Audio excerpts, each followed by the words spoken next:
Let's talk about the value of testing and pricing for overall profitability in your marketing campaigns. Hi, I'm Justin Hitt with Ad Briefing's Copywriting Tips. If you have a client that has a high volume of transactions, now that could be, high could mean 100 transactions a month. It could be 1,000 transactions a month. It could be as much as Amazon. These methods all matter. An organization selling a high ticket product, that matters as well. The key factors we have here is answering the question, how do you know whether changes in pricing is going to increase long-term value or overall improve your business? Now, there's a lot of factors involved here, and there's a couple elements you want to analyze, but the underlying measure is always net profits. So it's the net of the business. Now, the net profits divided by the number of customers will give you an idea of the net value of those customers. And if you keep track of this at periodic increments in your organization, you have a pretty good factor of measurement to determine if any of those inputs make a difference. Now, of course, this is a podcast. I'm going to give you a simplified version, then I'm going to give you some background so you understand what you want to be looking for, and then I'm going to wrap it all up with kind of an example. But the key here is, how do you know if your price changes are working? Well, it's not going to be more customers. It's not going to be increased revenue. It could possibly be less customers, less revenue, but greater profits on the back end.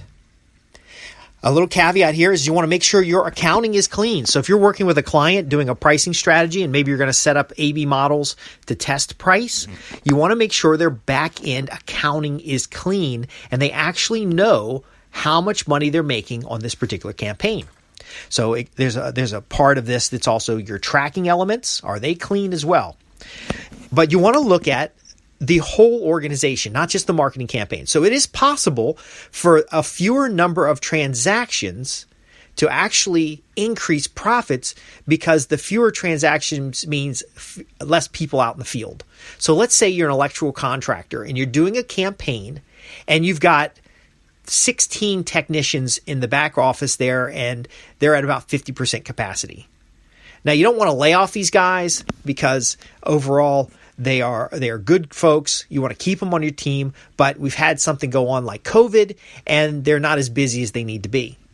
Now, you might be saying, well, I need more revenue. How do I increase the revenue? Well, in some cases, in this case particular, lowering your price or offering some kind of special or promotion might have more value than increasing your price and having to lower your overall overhead. However, if these guys are all salary and you can get a steady stream of folks that keep 80% of these guys busy, or keeps half the guys busy at 80% of their time and kind of builds up a little backlog so you can hire back other people in the future, then the decision might be to let some folks go. So as a marketer, you may not be considering these factors, but you need to go either find the controller in the company, the accountant in the company, or get an analyst like myself. When I come into an organization, I can help you build a model that sometimes is as easy as a spreadsheet, but sometimes it's an actual model with different cases and stuff like that. But ultimately, you want to know and build this offer to test what's better. It's not just the 3 payments of $19.95 versus 7 payments of $19.95, which works better. Now, that might be a straight financial benefit if you can get people to take the 7, but what if you got better people to take the 4 who on the back end would buy another offer? So you're not just testing A versus B, you're actually putting a secondary offer behind, which is going to test, you take A versus B to segment, and then the second offer tests overall value. So it could be an A-B split on price, and then on the back end, you have a cash surge opportunity. And then now you're looking at, of the 2 offers, which customer had the greatest lifetime value. So it's possible somebody who wants 7 payments of $19.95 is thinking about the payments quantity versus the amount. Somebody who wants 4 payments of $19.95 might go ahead and calculate that and say, okay, well, the overall price is okay for me. But when they calculate the other one, the overall price wasn't okay. Those are 2 different types of people. They could be in the same audience, the same niche, the same targeting, but they're different kinds of people. And then you might want to ask the question, well, what about the people who just pay all the money up front? What's their value? Now, we're not judging the value of individuals. We're just judging the series of activities, depending on what path the person went down, what was the net outcome. It's a decision tree. So there are cases where the net win is greater with fewer transactions. There are also situations where the net win is higher with more transactions. So I'll give you the case of a contractor who basically did a free estimate. Basically, they come in and they do like a 5 checks, and then they give you a free estimate for the work that needs to be done. Now, that particular activity, they were doing it for free. It was keeping their guys busy. It was getting them good leads, and a certain percentage of those leads became a sale. The challenge is that the contributed overhead, the miles, paying for the mileage, paying for the time of the person going out there, there were just too many people coming in and not enough conversions on the back end. So what they did instead, they tested free estimate versus paid consultation. So they got a nominal amount of money up front for a paid consultation, and they had the same activity being delivered as a free estimate. It turns out the people who engaged earlier in a financial transaction were much better customers over time. So while the conversion rate overall was the same, because it was pretty much the same presentation, same steps, same everything, even though the conversion rate was the same, the lifetime value of those who paid for the advisory was much, much higher. Not because they paid for the advisory, because they were a different type of person. So does fewer units reduce your overhead? Would more units increase the probability of having higher value people on the back end? Would a more narrow focus up front get you better quality people who are more enjoyable to serve?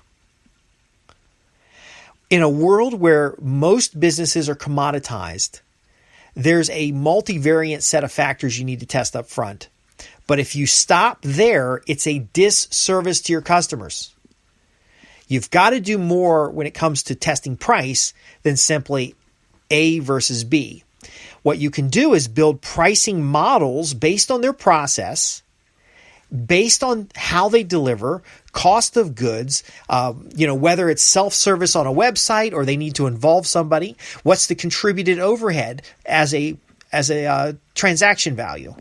So if the company's doing 50,000 transactions, they're going to have a lower overhead per transaction than if they're doing very few transactions. And it is possible the fewer number of transactions, if the overhead doesn't go down, could actually be very expensive to process, even though the fewer transactions have a higher ticket price. So what we usually end up doing is we would draw out the process in how it is today. What does your process look like today? We'll take the opportunity to optimize that process where we can and set up tests to optimize that. Now, again, that's not a copywriter deal. That's not a marketer deal. That's what business development professionals do. We might also look at vendor relationships, and some of what I've done in the past, we look at vendor relationships. We look at can we put this out of the house or into the house? So when I was writing a newsletter, there were times where I did the newsletter in-house and I had my staff folding 500 newsletters and stuffing them in envelopes, and they were busy every day. And turned out it was a very bad idea.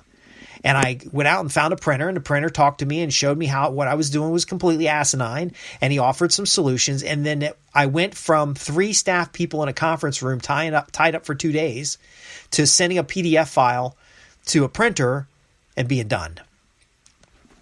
So you do want to look at those factors, because if the company already has high overhead and they've come to you to do a price test because they're desperate for money and they need more money, you may need to do it in a variety of phases. So, hey, customer, we're going to look at the first phase is we're going to do a simple price test.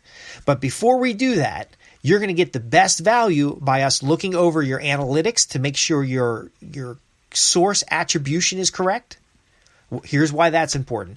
We're going to look at your overall cash flow and projection abilities.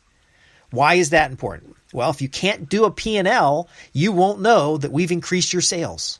And then we're going to look at your overall marketing strategy. And a marketing plan is very important here because you can tie numbers to activities and As a consultant, you can see their big picture, so you'll get an idea who else is in there.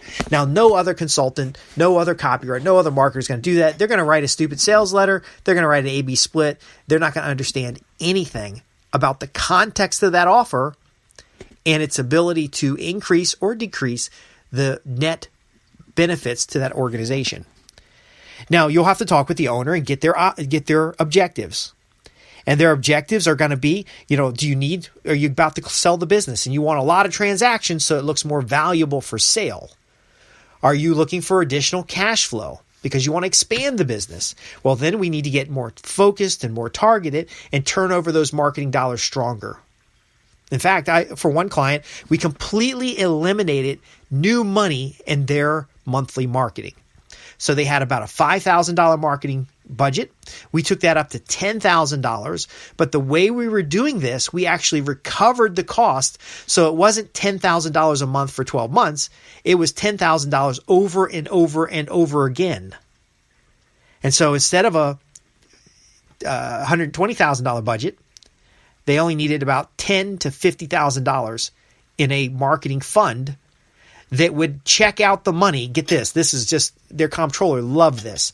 The marketing fund sits there and they take money out of the marketing fund, and then every transaction put money back in the marketing fund. And then this marketing fund just kept growing like crazy. Okay. So they eventually got to a point where there was a sales bonus off of the marketing fund. So once the marketing fund got over a certain threshold, they would then bonus out the money. And constantly the comptroller was like, well, you should be spending more money on marketing, because when you spend money on marketing, it lowers your taxes. And, of course, they saw the marketing was working. And they're like, oh, well, this huge fund here, you ought to take the money out of that fund and go do something. No. The marketing fund is for marketing. And there were times when the marketing fund got really big and they were able to slice a chunk off of that and use it for a special campaign to get a cash surge. Now, if they thought their marketing budget was $10,000 a month and they believed they were spending that money and they had no evidence of investing the money to make it grow and no way to recover their marketing dollars by actually managing and measuring their campaigns, then they would have never been able to get what they were able to achieve. Because there were times when they didn't have to spend anything for marketing. And if you got somebody in an office that has to spend $10,000 a month because that's the budget for marketing, and if I don't spend it, I'm going to lose it, then you've got what we call as profit leaks. So that's one way of approaching things. But the key is you want to know what direction is changing the price, taking the overall value of the organization.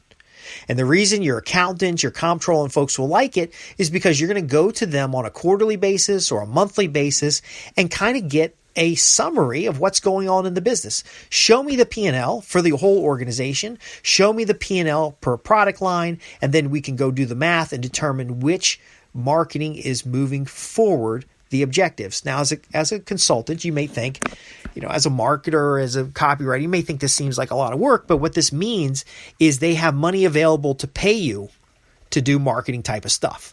And because they know the marketing is working and how it is working for their overall bottom line, they can spend more money on their marketing activities. They can spend more money to buy a customer. They know their cost per lead. They know their cost per sale. They know their profit per sale, and then they have an idea by product line, their customer lifetime value. So it really becomes cash on demand. They have cash surge opportunities. They can do things like test. And that means that you're going to be a happy camper. The underlying challenge, though, is when you're mapping their process to costs. So the cost allocations from the operational perspective. I know a lot of copywriters, business development professionals, marketers don't know how to do that. I know how to do that. I can help you with that. The source attribution, a lot of times clients don't understand that. And that's why we take this type of service up market. A car dealership is going to do this better than someone else because they're already keeping track of the cost of the vehicle per day it's sitting on the lot. They understand that. You're probably going to have better results in a technology type company that is selling a custom service because they have a higher ticket and you can see results earlier. But price is a funny thing. You can simplify how you present the price, and that can have a huge impact. You can change what you're doing. Maybe you're offering a free consultation or a free estimate, and you change it to a paid estimate, or you still have the free one, but they can upgrade to the advanced one. There's a lot of ways of presenting that. That's the value of the copywriting. Some clients understand that. They understand that they can test price. They can ask you the question, if I increase price, do you think that's going to improve the business? But if you don't take that conversation to the next level, they may increase it, get fewer or more customers, and they may have a higher or lower customer lifetime value and not really know what that means to the real goal that they had, which was taking money out of the business or preparing a business for sale or creating equity in a customer base so that the competitors are locked out. Or it could be to get a bunch of people on a list now so that they can follow up on them because they're having problems in different platforms of getting censored. So you want to get as many people on the list as possible. And you might put a lot of money up front to do that. But because now you own the media, which is a good position for you to be in when your client owns the media, because that's constant assignments. But when they own the media, maybe they have a lower sale cost per sale. So they had a high cost per lead, low cost per sale, overall profit per sale is much, much better. Again, these aren't hard and fast rules. What I usually do when we sit down is we draw out some scenarios on paper and we diagram and do some flow charts, and we start doing cost allocations. We start looking at sources. If we were going to draw a matrix, the left vertical bar would be your sources, and the horizontal would be the steps in the sales process, later steps in the business process, and then we would play bingo and figure out which sources create the lowest cost in the operational process and the highest value in the sales process. Folks, this is an exciting thing that if you understand, in fact, if you only understand 10% of what I just shared with you, you can double your agency. You can really double your agency. And you're going to be doing that by tripling and quadrupling the value your customers get. They're going to know the value of your test. Now, you got to be doing good work. If you're doing crappy work, this isn't going to look good for you because they'll know exactly what's going on. The thing of it is that you can make better decisions, and you can then bring your expertise to the table to take them to the next level. You'll have more loyal clients.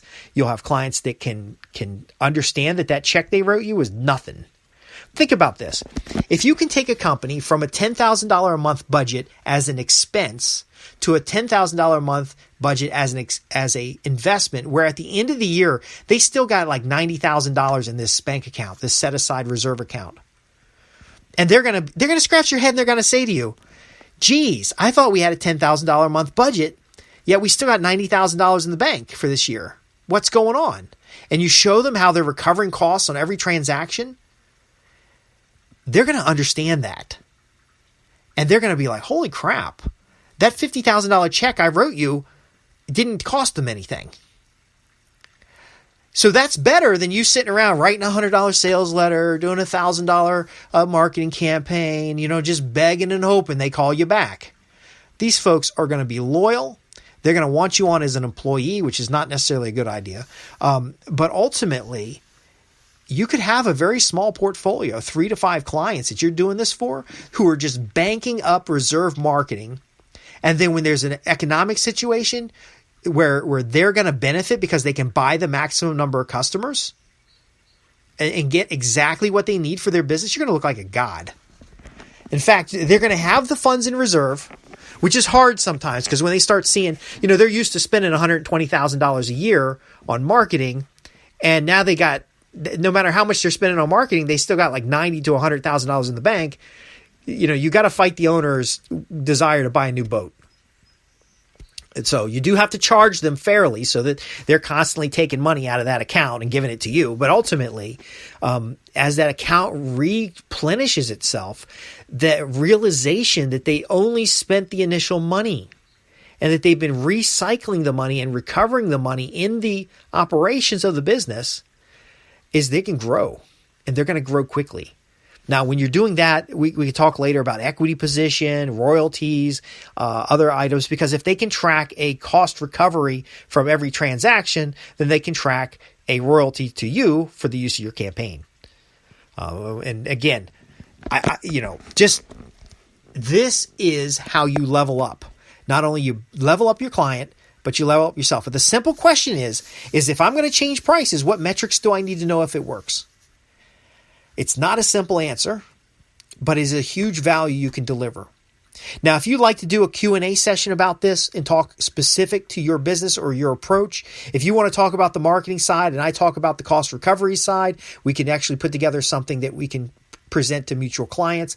If you need me to come in on a larger project and just look things over, we can do a strategy call and I can help you with the approach. But think about it. If every sale a client makes, they do an A/B test on price, and every sale a client makes, they understand what that price test did to their business, and it's making their business additional net revenue, they'll never be late on an invoice again. In fact, they'll pay you up front, and they'll bring you back, and you'll help them get to the next level. I'd like to help you get to the next level. I'm Justin Hitt with Ad Briefing's Copywriting Tips. If you have any questions about this program or anything else that I cover, visit me at www.adbriefings.co.uk. You can simply go to the contact page, send me a little letter. You're a writer. Tell me about your situation. Tell me about the challenge you face. Ask your questions, especially if they're relevant to cost modeling, because that's an exciting place to be these days with all the stuff that's going on. People are making money by being strategic with their tests, marketing tests, and understanding how they impact their operational costs. Because I'm here to help copywriters, marketers, and business development professionals create more with words that sell. Thanks for listening.